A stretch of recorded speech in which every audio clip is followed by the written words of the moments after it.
Hay nombres que son leyenda, y el de John Wooden es uno de ellos.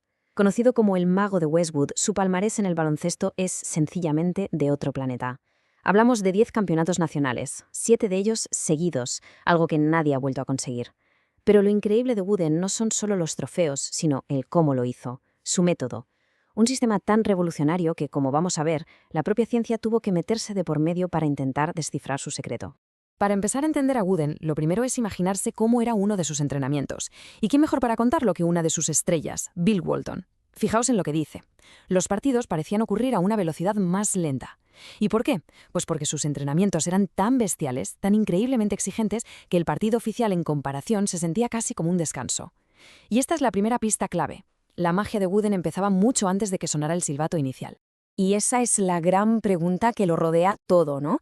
¿Cómo es posible conseguir un dominio tan aplastante durante tanto tiempo? Está claro que no fue suerte, y tampoco se puede reducir a tener los mejores jugadores. No, detrás de todo había un sistema, un método tan eficaz que acabó fascinando a psicólogos e investigadores. Pues bien, hoy vamos a intentar resolver ese puzzle. Nuestra historia nos lleva a 1974, al campus de la UCLA. Allí, un grupo de psicólogos decidió hacer algo que nadie había hecho antes: cruzar al pabellón de baloncesto y tratar de capturar la magia con datos. Querían observar al maestro en su aula, que era la cancha, y decodificar científicamente qué lo hacía tan genial. Pero, a ver, ¿cómo se decodifica una leyenda? Pues en este caso, con un cronómetro, un bloc de notas y muchísima paciencia. Durante 15 entrenamientos, los investigadores se sentaron a pie de pista. Su misión era registrar y clasificar cada palabra, cada gesto, cada acto de enseñanza de John Wooden. Básicamente querían convertir su magia en estadísticas. Y lo que encontraron fue, como poco, asombroso. En solo 30 horas de observación, más de 2.300 actos de enseñanza.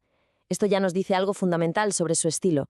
Wooden estaba comunicándose constantemente, pero no con grandes discursos, sino con intervenciones súper cortas, directas, y una detrás de otra. Un flujo constante de información. Y aquí llega la primera gran sorpresa del estudio. Cuando analizaron el tipo de comunicación, se dieron cuenta de que más del 75% era pura información. ¿Qué hacer? ¿Cómo hacerlo? ¿A qué ritmo? Y lo que siempre asociamos a un entrenador, ¿no? Los elogios o las broncas, pues apenas representaban una mínima parte de todo lo que decía. Claro, esto rompía todos los esquemas de la psicología de la época, que se basaba mucho en el refuerzo positivo o el castigo. Wooden, en cambio, parecía no estar interesado ni en motivar con palabras de ánimo ni en disciplinar a gritos. Su enfoque era casi quirúrgico, centrado en dar la información correcta en el momento exacto. Y de ahí nació su técnica más famosa, tan particular que los propios investigadores la bautizaron como un Wooden. Era su movimiento estrella. En apenas 3 segundos se acercaba a un jugador.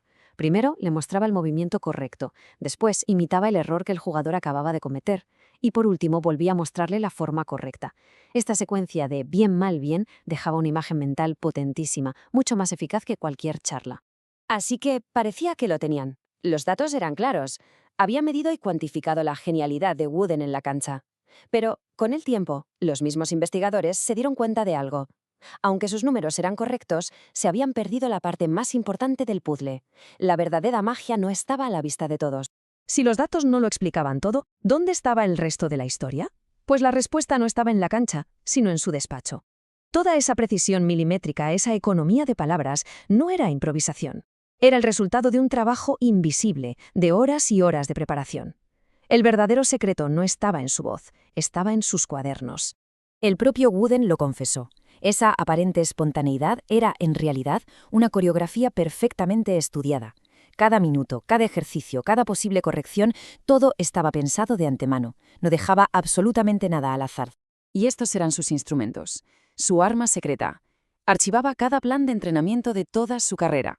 Podía consultar qué había hecho un 15 de noviembre de hacía 10 años, había creado su propia base de datos para anticipar errores, saber qué necesitaba cada jugador y tener la instrucción perfecta lista para usar en el momento preciso. Y aquí está la gran revelación. La genialidad que los científicos vieron en la cancha era solo la punta del iceberg. La base de todo era ese trabajo diario, silencioso y, la verdad, bastante obsesivo. Estaba preparado para enseñar en cualquier momento porque se había pasado horas creando las oportunidades para hacerlo. Y esta dedicación no apareció de la noche a la mañana. Fue un proceso de aprendizaje que le duró toda la vida. Se inspiró en otros entrenadores, aplicó la misma disciplina que usaba como profesor de inglés a la cancha y nunca dejó de buscar pequeñas formas de mejorar. Creía firmemente que los grandes logros no son más que la suma de pequeñas mejoras diarias. Vale, toda esta planificación milimétrica no era un fin en sí mismo. Estaba guiada por una filosofía de enseñanza muy clara. Si la preparación era el cómo, ahora vamos a ver el por qué. ¿Cuáles eran las leyes del aprendizaje de John Wooden? Para Wooden, aprender tenía 8 leyes. Las 3 primeras, lógicas, explicación, demostración e imitación. Y las otras 5, pues muy sencillas, repetición, repetición, repetición, repetición y repetición. Su objetivo era que los fundamentos se ejecutaran de forma tan automática que los jugadores no tuvieran que pensar en ellos durante un partido. Así liberaba sus mentes para la creatividad y para tomar decisiones. Pero ojo, que nadie se confunda. No se trataba de repetir por repetir como un robot. Él siempre enseñaba con un contexto. Primero les mostraba la película completa, la jugada entera. Luego la descomponían sus partes más pequeñas y las practicaban hasta la saciedad. Y al final volvían a unir las piezas. De esta forma, los jugadores siempre entendían el porqué de cada ejercicio.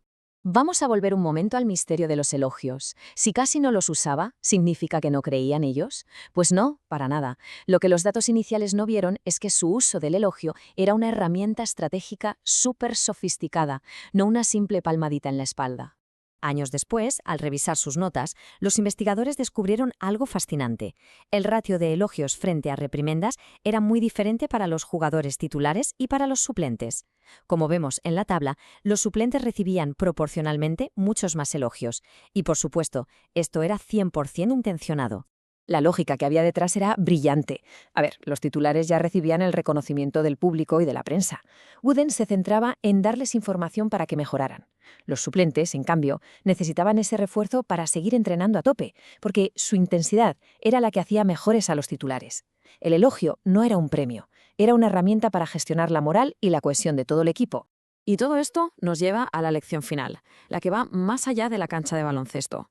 Porque John Wooden, por encima de entrenador, se consideraba a sí mismo un profesor, y su verdadera enseñanza no iba sobre meter canastas, sino sobre cómo construir el carácter. Este era uno de sus poemas favoritos, y la verdad es que resume a la perfección su filosofía. Él creía que la enseñanza más poderosa es el ejemplo. No se puede exigir a los demás algo que uno mismo no se exige, y él era la viva imagen de la disciplina, la preparación y la mejora constante que predicaba. Y esa es la gran lección de fondo. El secreto del mago de Westwood no era ningún truco de magia, era algo mucho más real y poderoso, la convicción de que la maestría no llega de repente con un gran gesto, sino que se construye. Se construye con una preparación minuciosa y con la búsqueda incansable de pequeñas mejoras, día tras día. En esta época en la que buscamos resultados inmediatos y atajos para todo, la filosofía de Wooden nos deja con una pregunta bastante incómoda. Él demostró que la excelencia no es un acto, sino un hábito que se forja con el trabajo diario. Así que la verdadera pregunta al final no es cuál era su secreto, sino qué estamos construyendo nosotros con nuestras pequeñas mejoras diarias.